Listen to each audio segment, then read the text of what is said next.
Good afternoon, guys. I decided to do a video to help you with your revising your research essay.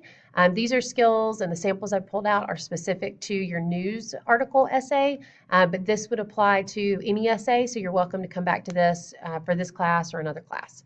All right, so revising your research essay. Here's a basic list of some easy things to attend to, and then I'll give you some samples for some of the more difficult things.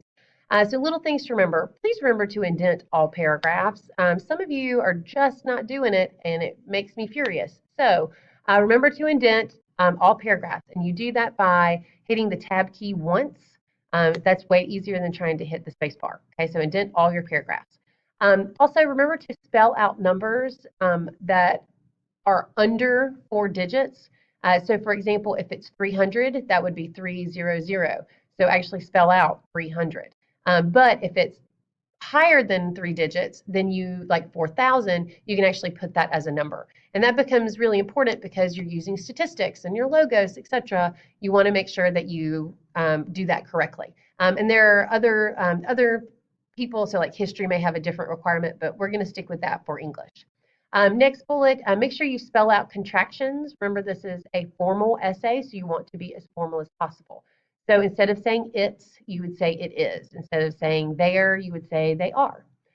Last bullet on the little things, please make sure that you alphabetize, and I think I spelled that right, alphabetize your works cited. So that means you're putting it in order by whatever is the first word. Normally that would be the author. If there's not an author, that would be the title of the article. And just kind of side note, I'm remembering there's a couple of people who had authors, but you didn't start your works cited with the author, and that was really weird.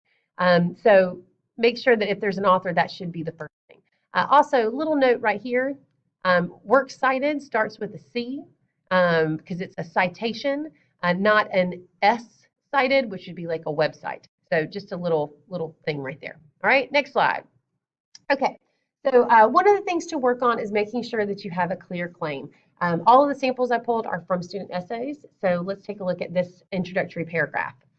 Music therapy began being prescribed in the United States within the late 18th century, and those who have used it have appeared to improve in their various conditions. Is it actually beneficial to the health of patients?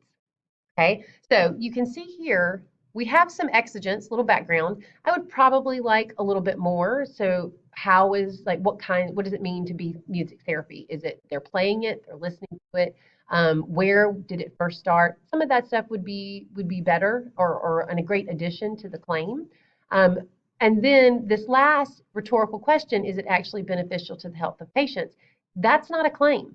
A claim ends in a period. So you actually have to make a statement about what you're doing. Now, there were some of you, you'll see a note that says you need to finish the claim. It's because you started your claim, but then didn't finish it out with why it would be important. Okay, so I finished out this claim here. I'm not sure if it specifically applies to the student's paper, but I kind of was just winging it. So you have all that other stuff. You can do the rhetorical question. Is it actually beneficial to the health of patients? Music therapy is beneficial to the health of patients and should be encouraged through health insurance coverage. Okay, so now you know we're talking about music therapy and how it's beneficial, and this is what you're going to be arguing, is that it should be covered in insurance. So maybe you talk about the benefits and then you talk about the health insurance, but you got to finish the thought out. Okay? All right. Next. Well, actually, let's go back. So right now you should be pausing your video and making sure you go back and that you have a clear claim that is actually arguing something. I had a couple of essays that were more informational. So you've got to be arguing something. Okay? All right. Next slide. Okay, so some of you were giving information and not giving sources with it. And I think this problem came from the original 3 articles. You were only required to have 3 articles. And so some of you were just using your 3 articles. But I also said you may need additional sources. Well, if you make any claim about amounts of people, you have to have a claim to support that. So take a look at this paragraph. Critics will say that taking down the monuments are a good idea. It will keep popular sovereignty consistent. By the way, that should be a semicolon. Due to the negative connotation of these historical monuments, many people try and say that the majority of people do not want the statues to remain standing. This is actually untrue. So when you say many people try and say the majority of people do not want the statues to remain standing, this isn't true. Notice there's no stats here. You need to show me. You can't just say it's untrue and move on. You have to prove to me that it is untrue. Okay? So give me statistics on how many people don't want it versus how many people do. You have to get it. So go back into your papers and look, is there anything where you tried to claim a certain amount of people and then didn't give any data to support that? You will need sources to prove that. Okay? Pause if you need to. I'm moving on to the next slide. Okay, with explanations, and this is a big one. Remember, explanations are the meat. It shows that you know what your source is proving. It shows that you know how to connect that source with your original claim. So in this paragraph, this is an example of a good explanation. Okay, the AMA, meaning the American Medical Association, also says that doctors must respect patient autonomy when in the final stages of a patient's life. AMA Code of Ethics. Nice in-text citation. This is ironic because according to an interview of Dr. Guy Miko done by UC Berkeley Wellness Center in Oregon, more than 91% of those choosing aid in dying said the reason was fear of losing autonomy. Miko. This means that nearly all the people choosing this route believe that a life where they do not have independence is not worth living. So notice what they've done. They took this data and they explained it. So in case you didn't get it from the quote, you now get it from their explanation.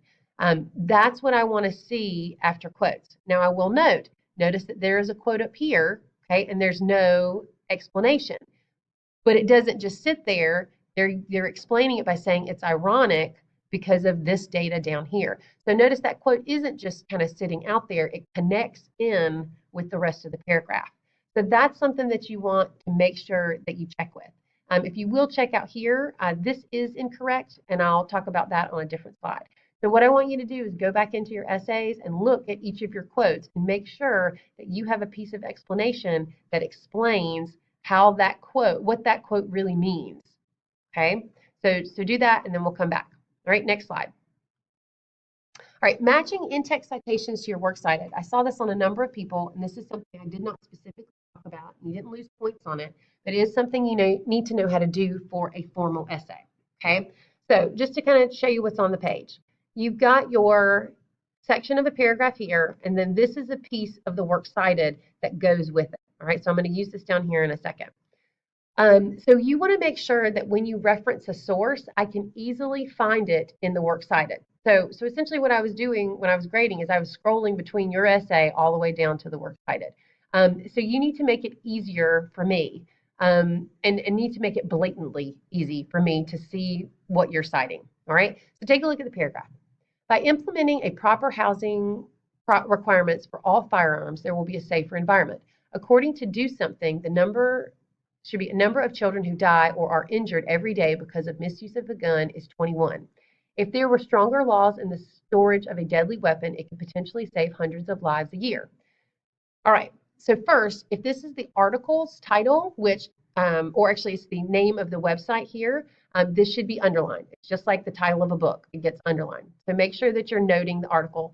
Same thing here, this is the article's title, so it should get quotes just like it does in the works cited. All right, so those are two little changes, and you can see that here, quotes around titles or underlined. All right, now Do Something, when I'm scrolling down to the works cited, well, here's Do Something, okay, and then 11 Facts is right here. This is the same source. So if you're using the same source, you should use the same reference. So this should most likely be changed to the first piece of information. So according to 11 facts about guns, okay, because now that matches up. So I can see these are both from the same article. So you don't want to just mix and match, right? Another thing that I noticed is a lot of people were referring to source one. Okay, that's only for the AP exam because they don't give you the full works cited. Okay, what should be in your in-text citations or in your introductory phrases should be the first piece of information from your works cited. Okay, and also don't go all the way to dosomething.org. It's better to use the author's last name or use the title of the article. Okay, that's the better way to do in-text and doing references in the sentence. Okay, so go back and check your essays for that. Okay, and then I think I have maybe one more slide. Okay, when you are referencing sources, and we've been talking about this since the beginning of the year, so let me do it one more time. You want to make sure that your periods come in the right places. Okay, so looking at this paragraph, critics argue that the federal government does not belong in publication, as that is a right given to the states. Villanova blames this on the Obama administration's, quote begins, nudging, just and notice how nice they only needed one word, nudging with federal money, and that it undermined local control. So the assumption is, because they're in the same sentence, both of these quotes are coming from the same place, which, as you can see here, is source one, which is not correct. But I'm focused here on the period. Okay, so notice there's a period here at the end of the quote, and there's a period here at the end of the sentence. Okay, you cannot have that, because think about with just basic grammar rules. That means if the period comes here, source one is its own sentence, and that's not a complete sentence. So that doesn't make any sense. Okay, so use your basic common sense and the rules that have gone with sentences since first grade. Okay, the period always goes at the end of the sentence. Okay, so this should actually read control, quote, whatever is the real word that should go in source one, and then period. Okay, so that's how that should be. And there's a lot of you who are doing this, so please go back and fix each and every one of those. And then once again, what goes in here should be the author, usually author's last name, or the title. If it's a really long title, you only need to give a piece of the title. Give the first 2 or 3 words, again, so I can glance down at the works cited and see it really quickly. Okay, the source number, again, is only for the AP exam essays because you just don't have the time. All right, and then, okay, last one. Working on introducing quotes. This is a lovely example of introducing a quote. Nancy Flanders, a pro-life advocate, in her article, 15 Reasons to something to be pro-life, supports this view, stating that, and I'm not even going to read the rest. Okay, so notice I've got who said it. This is a little extra, which I love, which is why are they important? Okay, in the article, I've got the title in quotes, and then a little intro or little phrase to connect me to the quotes. That's beautiful, right? The only problem with this, and you can see it here in blue, is just like is commas go inside of the quotation mark when you're doing titles like that, right? So instead of life quote comma, it should be life comma quote. Okay, so just like, yeah, so that's all I'm going to say about that. All right, any questions, please let me know. Use this video, revise your essays. Thanks so much.